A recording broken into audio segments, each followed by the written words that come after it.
Business guidance, brand name suggestions, registration guidance, marketing tips, business development ideas కోసం మా licence శాస్త్ర company MD Nagendra Babu గారిని సంప్రదించి పూర్తి వివరాలు తెలుసుకోండి. మనం బిజినెస్ కు వేసే తొలి అడుగే మన బిజినెస్ గ్రోత్ అవ్వడానికి ఉపయోగపడుతుంది. So all the best. Welcome to BLA business channel. ఈరోజు మనం ఈ వీడియోలో వెబ్సైట్ డిజైనింగ్ అనేది ఎలా మనము చేసుకుంటే బాగుంటుంది, యాప్ డెవలప్మెంట్ అనేది మనం ఎట్లాంటిది మనం యాప్స్ తీసుకుంటే మన బిజినెస్ అనేది గ్రోత్ అవుతుంది. నెక్స్ట్ వచ్చేసి దీని ప్రైజెస్ ఎలా ఉంటాయి, ఎలా గైడెన్స్ తీసుకొని మనం ఈ వెబ్సైట్ డిజైనింగ్ కానీ, ఈ ఆండ్రాయిడ్ యాప్స్ కానీ, ఈ ఐఓఎస్ యాప్స్ కానీ తీసుకోవాలి. దాని పూర్తిగా మనం ఈరోజు ఈ వీడియోలో తెలుసుకుందాం. ముఖ్యంగా మనకి వెబ్సైట్ వచ్చేసి మనకి ఫ్రీ వెబ్సైట్స్ ఉంటాయి, కొన్ని యాప్స్ కూడా కొన్ని ఫ్రీ యాప్స్ ఉంటాయి. సో ఎవరైనా కానీ మనం వెబ్సైట్స్ మనం తక్కువ బడ్జెట్లో చేసుకోవచ్చు, ఎక్కువ బడ్జెట్లో చేసుకోవచ్చు. నెక్స్ట్ వచ్చేసి డైనమిక్ వెబ్సైట్ కొన్ని ఉంటాయి, కొన్ని స్టాటిక్స్ వెబ్సైట్ కొన్ని ఉంటాయి, కొన్ని HTML ద్వారా రన్ అవుతాయి, కొన్ని జావా స్క్రిప్ట్ రన్ అవుతాయి, కొన్ని రెస్పాన్సివ్ సపరేట్ ఉంటుంది. సో దానిలో ఉన్న ఆప్షన్స్ మనం తీసుకున్న ఇంటిగ్రేషన్స్ని బట్టి, సో దాంట్లో ఉన్న ఫీచర్స్ని బట్టేసి మనకి వెబ్సైట్ ప్రైజెస్ అనేది చేంజ్ అవుతూ ఉంటాయి. వెబ్సైట్ నుంచి యాప్ కన్వర్షన్ వచ్చేసి ఒకలా ఉంటుందండి. సపరేట్ మనం యాప్ కన్వర్షన్ చేస్తే ఒకలా ఉంటుంది, సపరేట్ మనం ఒక యాప్ బిల్డప్ చేస్తే సపరేట్ ఉంటుంది. సో దీనికి ఎలా ఫీచర్స్ మనం ఎలా యాడ్ చేసుకోవాలి, దీనికి ఆప్షన్స్ ఎలా ఉంటాయి, మన బిజినెస్ అనేది గ్రోత్ అవుతుందంటే దీనిలో వేరియంట్స్ ఉంటాయి.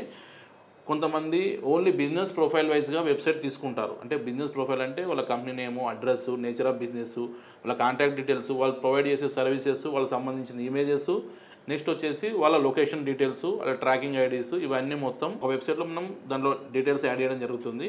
అది సింగిల్ పేజ్ ఉంటుందా, 2 పేజెస్ ఉంటుందా, సో మనం ఇండివిజువల్ లాగిన్ ఉంటుందా, నెక్స్ట్ మల్టిపుల్ లాగిన్స్ ఇస్తామా, నెక్స్ట్ ఇంకోటి మనం దాని ఫ్రాంచైజ్ లాగా ఇస్తామా, సో దీనికి ఏమన్నా ఆన్లైన్ బుకింగ్ ఏమైనా ఉంటుందా, సో మనీ అనేది మనం కార్ట్లో ద్వారా పే చేసుకునేది ఉంటుందా, మన నేచర్ ఆఫ్ ద బిజినెస్ని బట్టేసి కేటగిరీస్ చేంజ్ అయి ఉంటుంది. మరికొంతమంది ఆన్లైన్ ఆర్డర్స్ ఉంటాయి, కొంతమందికి న్యూస్ ఛానల్స్ ఉంటాయి, కొంతమందికి ఎక్స్పోర్ట్ చేసే వాళ్ళు ఉంటారు, కొంతమంది ఇంపోర్ట్ బిజినెస్ చేసుకునే వాళ్ళు ఉంటారు, కొంతమంది పేమెంట్ కన్ఫర్మేషన్ కోసము, కొంతమంది కొరియర్ బుకింగ్ కోసము. నెక్స్ట్ వచ్చేసి మనకి news websites, next OTT platforms, movie related, next వచ్చేసి ఫ్లిప్కార్ట్, అమెజాన్ అంటే ఫుడ్ డెలివరీ యాప్స్ కావని, నెక్స్ట్ వచ్చేసి second hand sales, mobile sales, separate websites, online sales, కస్టమర్కి ఇచ్చే యాప్ సపరేట్ ఉంటుంది, డెలివరీ పార్ట్నర్ యాప్ సపరేట్ ఉంటుంది, బ్యాక్ ఎండ్ వాళ్ళకి ఇచ్చే అడ్మిన్ ప్యానల్ సపరేట్ ఉంటుంది, మన ఫ్రంట్ ఎండ్లో కనపడే వెబ్సైట్ వేరే ఉంటుంది. ఇట్లా మనం మల్టిపుల్ లాగిన్స్, ఒక్కొక్క పర్సన్కి ఇచ్చే లాగిన్స్ ఎలా ఉంటాయి, మనకు వాట్సాప్ చాట్ ఉంటుందా, సో మనకు ఆన్లైన్ కాలింగ్స్ ఉంటాయా, సో నెక్స్ట్ వచ్చి ఆర్డర్స్ ఎన్ని బుక్ అయినాయి, ఎన్ని క్లోజ్ అయినాయి, ఎన్ని పెండింగ్లో ఉన్నాయి, ఎన్ని మనకి ట్రాక్ చేసుకోవచ్చు, ఎక్కువ ఆర్డర్స్ ఏవి వస్తున్నాయి, సో దానికి రికార్డ్ తగ్గట్టు మనం ఎలా మెయింటైన్ చేసుకోవాలి, ఎక్కువ గ్రాసరీ యాప్లు తీసుకునే వారికి ఎంత ఆర్డర్స్ వస్తున్నాయి, ఎన్ని ఆర్డర్స్ క్లోజ్ అవుతున్నాయి, ఎన్ని పెండింగ్లో ఉన్నాయి, ఎన్ని ఫ్రాంచైజ్ ఇస్తున్నాం, ఎంత స్టాక్ మెయింటైన్ అవుతుంది, ఎక్కువ స్టాక్ అనేది ఏది బుక్ అవుతుంది అని డెలివరీ పార్ట్నర్కి, ఎవరైతే ఫ్రాంచైజ్ తీసుకునే వాళ్ళకి ఇవన్నీ డీటెయిల్స్ అని యాడ్ చేసి వాళ్ళు అడిగిన ఫ్యూచర్స్ని బట్టేసి ఇలా website build up and app build up అని చేయడం జరుగుతుంది. కొంతమంది ఆల్రెడీ ఉన్న యాప్స్ని నేమ్స్ చేంజ్ చేసుకొని ఇట్లా రన్ చేస్తుంటారు. మనం సర్టిఫైడ్ ఉన్న కాపీరైట్ లేని వెబ్సైటు యాప్స్ అనేది చేసుకుంటేనే మన బిజినెస్ అనేది ముందుకు వెళ్ళడానికి ఛాన్స్ ఉంటుంది. సో దీనికి కూడా లైసెన్స్ ఉంటుందండి. సో మనము వెబ్సైట్స్ పరంగా, గవర్నమెంట్ పరంగా మనకు ఎటువంటి మన కంపెనీ బిజినెస్ కానీ ఎటువంటి లీగల్ ఇష్యూస్ జరగకుండా ఉండాలంటే మనం certified websites and certified apps అని తీసుకుంటేనే మన బిజినెస్ అనేది తొందరగా గ్రోత్ అవుతుంది. నెక్స్ట్ వచ్చేసి ఈ వెబ్సైట్స్, నెక్స్ట్ వచ్చేసి Android apps, mobile apps, iOS apps అన్ని రకాలుగా ఫీచర్స్ తోటి, అన్ని రకాల ఆప్షన్స్ తోటి మనం చేయడం జరుగుతుందండి. న్యూ మోడల్స్ వెబ్సైట్స్ అనేది మనం చేయడం జరుగుతుంది. దానికి సంబంధించిన ఒక యాప్ సైట్ షో మీకు ప్లే చేయడం జరుగుతుంది. ఒకసారి చూడండి, ఆ వీడియో అనేది చూద్దాం.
మనకు వెబ్సైట్లో వచ్చేసి మనకు స్టాటిక్ అండ్ డైనమిక్ 2 టైప్స్ ఉంటాయండి. స్టాటిక్ అంటే కొన్ని పేజెస్ మాత్రమే ఉంటాయి. డైనమిక్లో వచ్చేసి మనకు మల్టిపుల్ పేజెస్ ఉంటాయి. సో క్లయింట్ యొక్క రిక్వైర్మెంట్ని బట్టేసి మనం వెబ్సైట్ డిజైనింగ్ అనేది చేయడం జరుగుతుంది. నెక్స్ట్ వచ్చేసి ఆన్ టైం. కొంతమంది వెబ్సైట్స్ అనేది తీసుకొని టైంకి ఇవ్వకపోవడం వల్ల వాళ్ళ బిజినెస్ అనేది లాంచింగ్ అనేది లేట్ అవుతుంది. సో అలాంటి సమస్యలు తలెత్తకుండా ఉండాలని చెప్పేసి మనం కొత్తగా ఒక కంపెనీ అనేది ఫామ్ చేయడం జరిగింది. ఆ కంపెనీ పేరు వచ్చేసి tech Nagendra software solution India private limited. ఇది కూడా మన కంపెనీనండి. లైసెన్స్ రాస్తా ఒక పార్ట్ ఆఫ్లో ఇది నడుస్తుంది. సో ఈ సుచిత్ర ఆఫీస్లో మనం ఇది తీసుకోవడం జరిగింది. మనకి ఎంప్లాయీస్ కూడా ఇక్కడే వర్క్ చేయడం జరుగుతుంది. ఎవరైతే మన క్లయింట్స్ ఎవరైతే మనకి కన్సల్ట్ అవుతున్నారో వాళ్ళు మన ఆఫీస్కి వచ్చేసి డీటెయిల్స్ అనేది తెలుసుకోవచ్చు. వెబ్సైట్ డిజైన్ రిక్వైర్మెంట్ ఉన్న, ఆండ్రాయిడ్ ఐఓఎస్ యాప్స్ రిక్వైర్మెంట్ ఉన్న మన లైసెన్స్ రాస్తాన్ని విజిట్ చేయొచ్చు. లైసెన్స్ రాస్తాలను ఒక పార్ట్ ఆఫ్ ఒక కంపెనీ అనేది సాఫ్ట్వేర్ కంపెనీ క్రియేట్ చేయడం జరిగింది. దీంట్లో మనకి సాఫ్ట్వేర్ సంబంధించిన బ్యాక్ ఎండ్ ఫ్రంట్ ఎండ్ సంబంధించిన టీమ్ సపరేట్ ఉంటుందండి. మీకు అన్ని రకాల ఆప్షన్స్ తోటి అండ్ మీకు తగిన విధంగా ఈ website designing, Android apps, mobile apps అనేది చేయడం జరుగుతుంది. బడ్జెట్ ఫ్రెండ్లీ కూడా మేము ట్రై చేస్తున్నాము. ఎందుకంటే ఫ్యూచరిస్టిక్స్ ఆప్షన్ బట్టేసి బడ్జెట్ అనేది పెరిగే ఛాన్సెస్ ఉంటుంది. సో దాన్ని తక్కువ బడ్జెట్లో తీసుకురావడానికి కూడా మేము కూడా ట్రై చేస్తున్నాము. సో దీనికి క్లయింట్స్ అందరూ సహకరించాలని మేము కోరుకుంటున్నాము. మా బ్రాంచెస్ వచ్చేసి తెలంగాణ హైదరాబాద్లో ఉందండి, ఆంధ్రప్రదేశ్ వైజాగ్లో ఉంది, అండ్ కర్ణాటక బెంగళూరులో ఉంది, అండ్ ఇంకోటి వచ్చేసి మనకి చెన్నై అన్నానార్లో ఉందండి. మేము ఎక్స్ప్లెయిన్ చేసిన వెబ్సైట్ డిజైనింగ్ కానీ, ఆండ్రాయిడ్ యాప్స్ కానీ, ఐఓఎస్ యాప్స్ మీకు రిక్వైర్మెంట్ ఉంటే కింద ఇచ్చిన నెంబర్కి కాల్ చేస్తే మ్యాక్సిమం మొత్తం మీకు పూర్తిగా చెప్పడం జరుగుతుంది. చాలామంది మనం వీడియోలు చూస్తున్నాం కానీ లైక్ షేర్ సబ్స్క్రైబ్ చేయడం లేదు. మీరు లైక్ షేర్ సబ్స్క్రైబ్ చేస్తేనే మన వీడియోని అందరూ తొందరగా ఇచ్చేద్దండి. So please subscribe our channel. Thank you.